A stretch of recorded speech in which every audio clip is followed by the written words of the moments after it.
Today I'm really excited for this build for one particular reason, and that is because we are using my favorite spell of all time in D&D. Now this spell got a huge buff in the D&D 2024 Player's Handbook, and that is what we're focusing on today, is how to make the most of this spell in this new format. The spell we're talking about specifically is Armor of Agathys, and I am always super excited for these builds. It makes builds that are super tanky and also do a ton of damage, and it's so much better in the 2024 PHB, so let's get into it.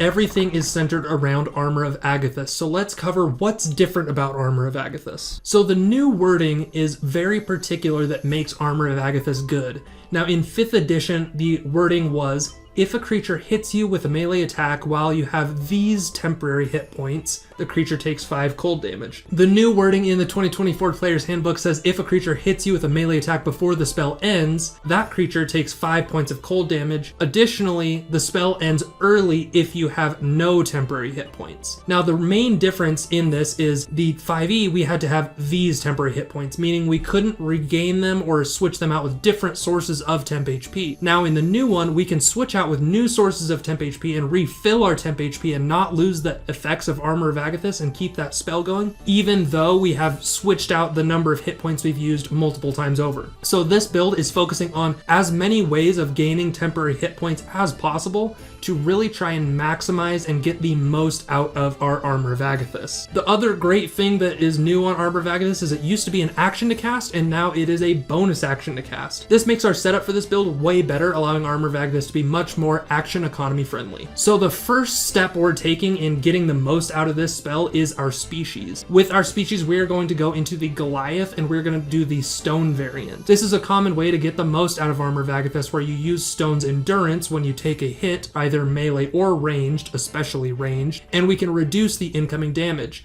This preserves our Armor of Agathys temporary hit points, allowing it to affect more creatures. It allows us to be much more efficient with our Armor of Agathys. And now Armor of Agathys is mainly a Warlock spell, so now everything we do from here on is going to be to support our Warlock stuff. So knowing we're going to go into Warlock, Charisma is our most important stat. After that is Constitution, and then tertiary is Strength, and this is so we can use armor that we get access to later on, and we'll talk more about that later. The best background that I could find for this is the Merchant background. This gives us the Charisma we want, and it gives us the Constitution that we want, and it also gives us the Lucky Feat. Now the reason that the Lucky Feat is great is, one, it helps us up our offense, but it's really great because it helps us bump up our defense. When we're taking an attack, like a ranged attack where we don't want it to hit our Armor of Agathys, we can impose disadvantage on that attack roll, causing it to miss, saving our temporary hit points, and causing that damage to go towards a melee creature that would attack us. Now in level 1, funny enough, for this mainly Warlock build, we are actually going to start in Paladin. Now this starting in Paladin gives us 3 main things. It gives us Weapon Mastery, it gives us Heavy Armor, and it gives us Martial Weapon Proficiency. Heavy Armor gives us great AC and allows us to be a great tank. As for our Martial Weapon Proficiency and Weapon Masteries,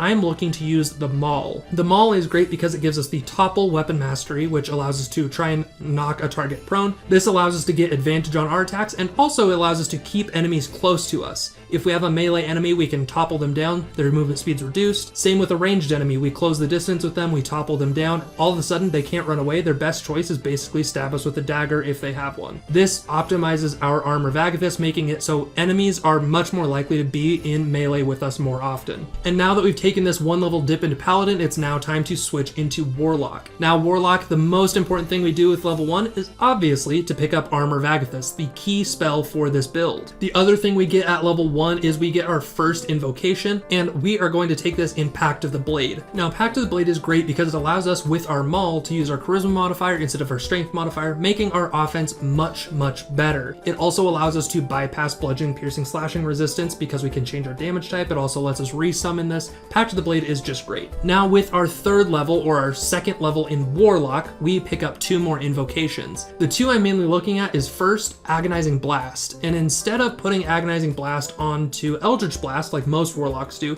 I'm actually looking at putting Agonizing Blast onto our cantrip True Strike. And I believe the way this works with True Strike is we get to add our charisma modifier twice to the damage. So now our charisma modifier is much more effective in dealing damage, allowing us to deal a ton of damage every attack. And True Strike is not as good as Extra Attack will be later on, but it's really good for these initial levels. The second invocation I'm looking to pick up here is Fiendish Vigor. Now Fiendish Vigor lets us cast False Life as a cantrip, and it allows us to always roll the maximum, and the maximum is much higher than it was before. And what this does is, as an action, allows us to gain 12 temporary hit points. Now, what you might have noticed is already at level 2, we get to cast Armor of Agathys. We can cast it as a bonus action, and then we can also cast Fiendish Vigor to up our temporary hit points from 5 to 12. Now this is a great way to bump our temp HP just right off the bat. And one reason this works very well in the 2024 Player's Handbook is that with the new upgrade to spellcasting rules, we can only cast a spell using a spell slot once per turn. So if we cast Armor of Agathys with our bonus action, we can still use this free cast of False Life as our action because it doesn't use a spell slot. Now, as we get our third level into Warlock, the first thing is we get to upcast our Armor of Agathys, taking our temporary hit points from 5 to 10 and taking our damage up significantly as well with that Armor of Agathys. And we are also going to pick up the Fiend subclass. Now the Fiend does a lot of great stuff for us. The first one is primarily the Dark One's Blessing. Now the Dark One's Blessing is whenever we reduce a creature to 0 hit points, which will be pretty often because we're dealing pretty good damage with our weapon and with our Armor of Agathys, or when a creature dies within 10 feet of us, we are able to gain temporary hit points. Now the number of temporary hit points we gain is our charisma modifier plus our warlock level. Right now this is only like 6 or 7 temp HP, so it's not all that much, but if we're down on low temp HP, it's good to just bump it back up a little bit to keep it maybe a little bit longer on our Armor of Agathys. But this scales really well and will continually be a great option for us to just get as a passive benefit. The Fiend subclass also gives us some great spells that we can use and we always have prepared. Suggestion and Command are the two ones I'm really looking at, and these are great in my eyes for using with our Armor of Agathys against ranged enemies to make sure those ranged enemies can't keep attacking us turn after turn. So it helps us preserve our Armor of Agathys temporary hit points by disabling those ranged enemies. Another niche spell to look at might be Ray of Enfeeblement. If an enemy fails a saving throw, all of their attacks damage are decreased, which allows our Armor of Agathys to be much more effective as well. At our character level 5 or level 4 that we're going to be taking in Warlock,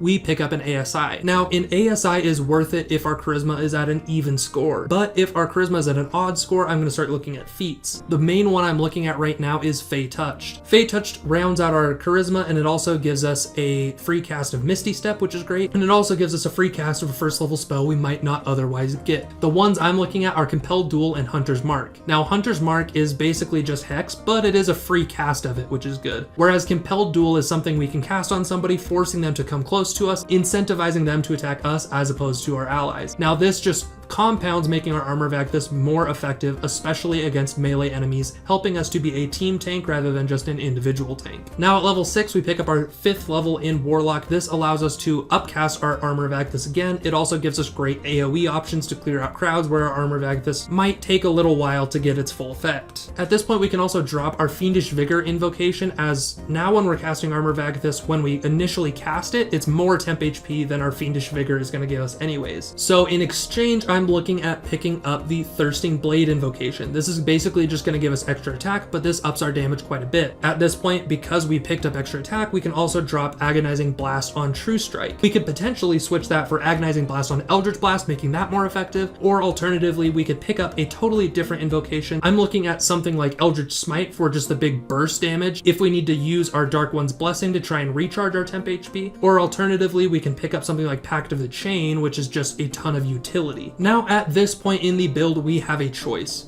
We can keep going deeper into Warlock and keep getting all the things that Warlock gives us, or we can dip back into Paladin a little bit. Now, dipping back into Paladin gives us a fighting style, and it gives us a subclass, and eventually could give us an ASI if we go that deep into it. The real draw for me in Paladin is the subclass, because we can pick up the Oath of Glory. Now, what I really like about the Oath of Glory is the Inspiring Smite channel divinity option that we get. What Inspiring Smite does is immediately after we cast Divine Smite, we can distribute temporary hit points to any creature character within 30 feet of us equal to 2d8 plus our Paladin level, meaning an average of about 12, which isn't crazy, but we can put it all on ourself and give us more ways of increasing our temporary HP. This one I especially like because we can do it in the middle of combat without having to use action economy. Instead, we can just dump a bunch of damage on one person with our Divine Smite and also recharge our temp HP with Inspiring Smite. Now, this was a very big consideration for me, but it's not quite big enough for me to want to really keep going into Paladin. So I'm gonna in turn keep going into Warlock. At level 6 in Warlock, we pick up Dark One's Own Luck, which allows us to be really good at saving throws throughout the day. And eventually we get Fiendish Resilience, which gives us resistance to one type of damage throughout the day. Really good for conserving our Armor of Agathys against certain enemies. And throughout all of this build, we are basically gonna keep doing the same thing. We're gonna upcast our Armor of Agathys, we're gonna run into the middle, we're gonna hit people with our maul, topple them down, keep smacking them, keep recharging our temp HP, so that ideally we never run out of temp HP and we always keep Armor of Agathys running, creating a very, very effective tank that is going to keep dealing a ton of damage on their turn and off their turn as they get attacked. But overall, this build is pretty linear. We're just going to keep doing the same thing. And I love this idea of this super tanky Warlock who just does not go down, keeps recharging their temporary HP every turn, and is just a menace on the battlefield as a tank and as an attacker. Let me know what you guys would have done differently with this build and how you would think to optimize Armor of Agathys. This build only uses the 2024 Player's Handbook, but if you want to use older stuff, I'd be interested to hear how you think that would work, mixing those two together. I really like this build. I think it's super fun. If you like this channel as much as I like Armor of Agathys, make sure to like, comment, subscribe, and it supports the channel a ton, and it means a lot to us. With that, we will see you on the next one.